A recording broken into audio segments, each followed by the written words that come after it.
need Xavier Rhodes to shadow anyone because being down Julio Jones would be humongous for the Vikings' chances to win. Yeah, it would definitely impact this game and impact the betting line as well. We're here with Matthew Coller from Score North.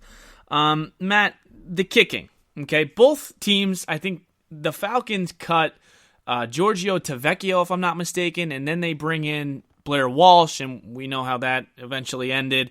Now they bring back Matt Bryant. We know the Vikings stuck here with Dan Bailey. Who gets the edge here? I don't want it to get into a kicking battle here, but if it did, who are you leaning towards on this side of the ball?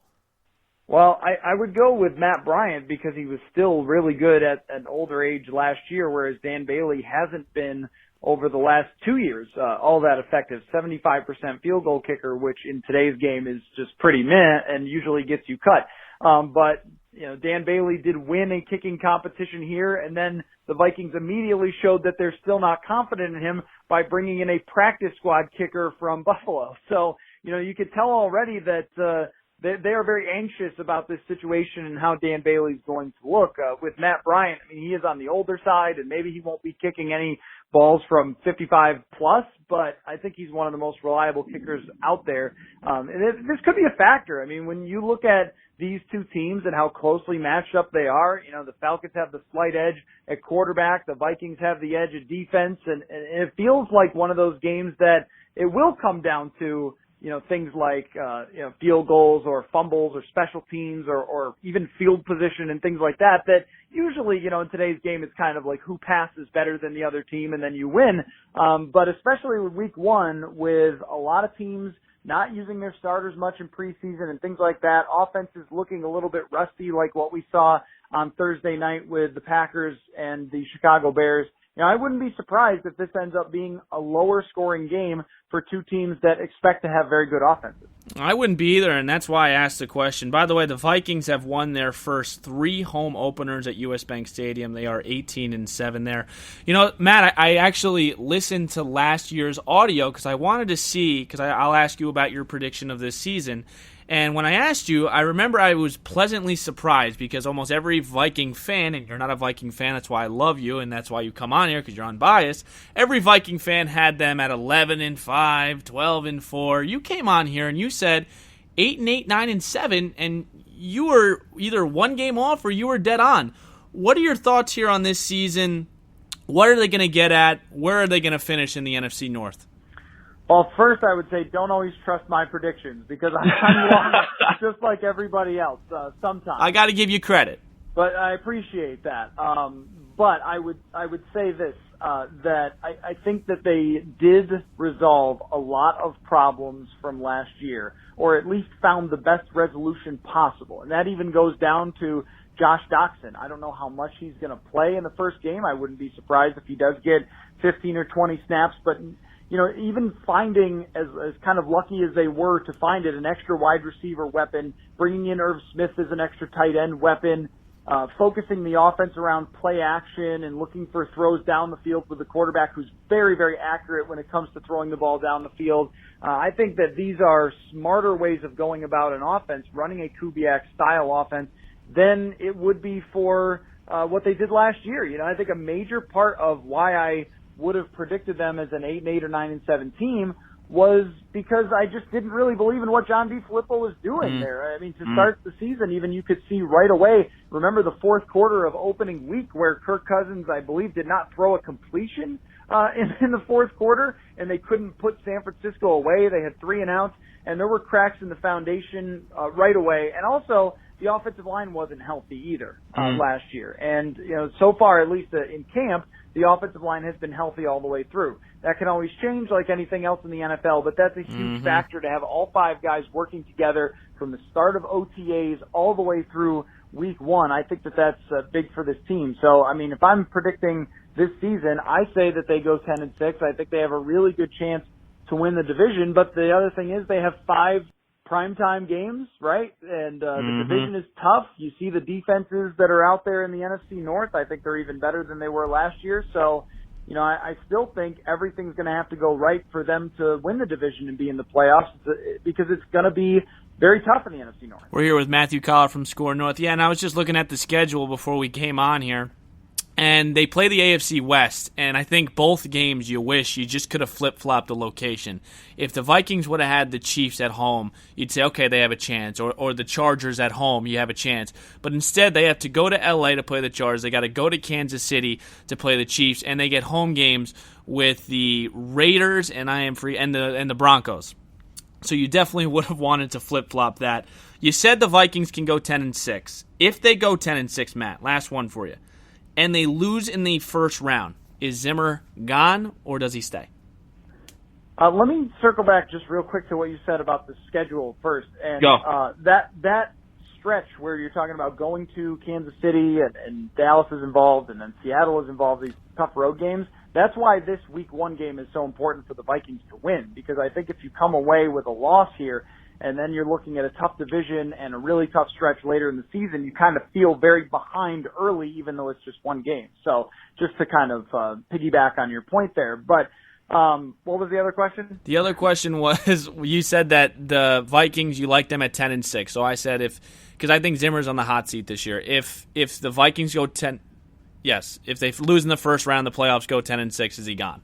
Right, yeah. It's really going to depend on how it looks. I mean, a first round out in the playoffs would be, I still think, a big disappointment considering 2 years ago they were in the NFC Championship game. And I think ownership has made it pretty clear that they are grading everything on that curve. Like, that's the expectation, is that you were that close and you were sold on paying $84 million for a quarterback with the idea that you could build on 2017. That did not happen last year, so it's supposed to happen this year. And that's why you hire Gary Kubiak, and that's why you spend all the money to bring back Anthony Barr, and you make sure you keep Everson Griffin and the defense together, is because you're saying that was supposed to work. It's supposed to work again this year. I think if they don't make the NFC Championship game, but they are in the playoffs, then Mike Zimmer probably is still the head coach, and Rick Spielman probably is still the general manager. But if you went 10-6 and the offense still struggled and the defense started to regress and maybe it was an ugly 10-6. Yeah, right, ugly 10-6, and then there was drama too. I mean, there's been drama with Mike Zimmer pretty much the whole time he's been here. Some his fault, some not his fault. But when you're firing offensive coordinators or having them quit on you and things like that, I mean, that's just stuff that I think is probably built up after time, of Mike Zimmer when some of the tough situations come about and then he isn't always at his best or he makes mistakes. If that happens again, then I think that there could be some consideration of moving on. Or if you get blown out. I mean, if they were to play, let's say, I don't know, San Francisco in a wild card game and they lose 38-7, just random score I picked out there. I mean, it's very possible, right, that they would say, you know what, we just really can't get it done, and maybe we need to go hire the next McVay or something. But, I think that you'd have to think long and hard, though, about, even if it's an 8-8 season, about moving on from Mike Zimmer, because you look at his body of work and you look at what this franchise has been through, going back to the Teddy injury, but even farther than that, the Adrian Peterson suspension and everything else that went along with that. And Mike Zimmer has navigated some pretty tough waters to put you in a position to be one of the best franchises in the NFL. So, I think that it will be very, very difficult for this organization to decide what to do if they do have a 9-7, 8-8 season. I think that becomes very tough. Great stuff from Matt Coller, even though he did take a low blow. 38-7, really, you couldn't pick any other score, whatever. Matt Coller, the best of the best. Yeah, totally. Yeah, of course. He just wrote an article on Kirk Cousins going into week 1. I read it this morning. Make sure to check it out on his Twitter at Matthew Coller. He's also the host of Purple Daily on Score North. Catch that 2 to 4 Central Time because I am out here in New York. Matt, enjoy the game. Thanks again for giving me the time. Yep, thanks for having me. And a big thanks to Matt Coller for coming on and giving us some time today breaking down the Vikings and the Falcons. Now, it's football Sunday, I understand that, but when you have a relevant and exciting baseball team that's pretty much set to go for the playoffs over these next few weeks, you have to mention a little bit about them. And I want to give some love to the Minnesota Twins, who were in some deep trouble last month. And when they started to lose these games, they got beat by the Indians. The Indians couldn't lose. The Indians took a half-game lead, or if I'm not mistaken, maybe a full-game lead at one point.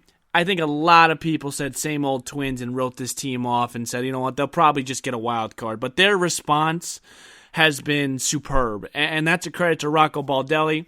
That's a credit to the clubhouse. That's a credit to the entire franchise of the Minnesota Twins, who continue to have a magical, magical year. This is being recorded.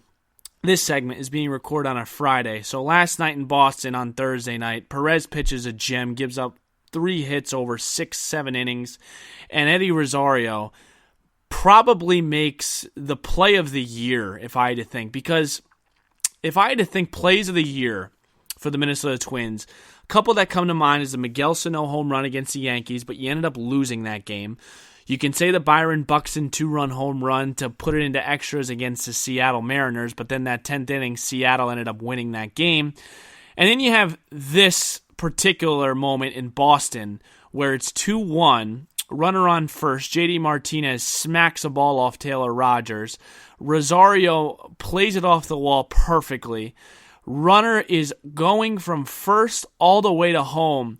Rosario with an absolute bullet. I don't know how many guys could have made this throw. I know it's not a insanely far throw for Major League Baseball players, but the accuracy on this on one hop to get this to the catcher was just a surreal, magical moment. And I'm watching this thing live. I had it on my laptop as I was watching Mitchell Trubisky try to throw a ball more than 15 yards. I mean, it's so hard to watch him throw the ball. But anyway, I'm watching the Packers-Bears on my big screen, and I'm watching the Twins and the Red Sox on my laptop. And Taylor Rogers is in this game. You're 2-1. It has a playoff-type feel for it. And Eddie Rosario delivers an absolute cannon, a bullet to get the final out against the Red Sox. Twins take 2 out of 3 as they head home now and play the series of the season. Now, I don't want to, this analogy is kind of harsh, but there's nothing I can really think of right now other than this. This series reminds me of someone in an ocean, and you're trying to kill this person, and you put one brick on one leg on this person, but he's still kind of floating around. You know, if you put the other brick and tie it across his foot and put 2 bricks on his feet, you know that he's going to drown, or she, or whatever you're made drowning.